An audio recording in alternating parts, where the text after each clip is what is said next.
Hello மக்களே, நம்ம ஒரு விஷயத்துல ஜெயிக்கணும் அப்படின்னா கன்சிஸ்டன்சி அப்படிங்கிறது ரொம்ப ரொம்ப முக்கியங்க. யாருனாலையும் எடுத்த உடனே நம்ம நினைக்கிற சக்சஸை சேஸ் பண்ண முடியாது. ஒரு செடி நம்ம இன்னைக்கு வைக்கிறோம் அப்படின்னா ஒரே வாரத்துல ஒரே மாசத்துல அது ஒரு பெரிய மரமா மாறாதுல்ல. அதுக்கான டைம் அப்படிங்கிறது எடுத்துக்கும். அதே மாதிரி தான் நம்ம சக்சஸ்க்கும் நம்ம கன்சிஸ்டண்டா ஒரு விஷயத்த பண்ணிக்கிட்டே இருந்தோம் அப்படின்னா அதுக்கான டைம் அப்படிங்கிறது கண்டிப்பா எடுத்துக்கும். அந்த டைம் முடிஞ்சதுக்கு அப்புறம் கண்டிப்பா அந்த சக்சஸ் அப்படிங்கிறது நம்மள சேருங்க. கன்சிஸ்டன்சியா நம்ம ஒரு விஷயத்த பண்ணிக்கிட்டே இருக்கும் போது நமக்குள்ள நிறைய குழப்பங்கள் வரும். நம்ம கரெக்டான ஒரு பாதையில தான் போயிட்டு இருக்கோமா, தப்பான டிசிஷன் எடுத்துட்டோமோ அப்படின்னு எல்லாமே தோணும்.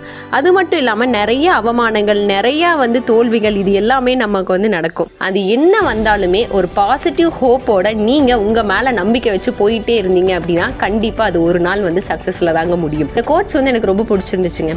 ஒரு அந்த கல்லை நம்ம ஒரு 2 தடவை சுத்தியல் வச்சு நம்ம அடிக்கிறோம். அந்த சுத்தியல் வச்சு அடிச்சுமே உடைய முடியாத ஒரு கல் மேல டெய்லியுமே நம்ம கன்சிஸ்டண்டா வாட்டர் டிராப்ஸ் பட்டுட்டே இருந்துச்சு அப்படின்னா அது ஒரு நாள் அந்த வாட்டர் டிராப்ஸ் ஒரு ஹோல்ட் பண்ணும் அந்த ஒரு பெரிய கல்லவே அப்படின்னு சொல்லி நான் படித்தேன்.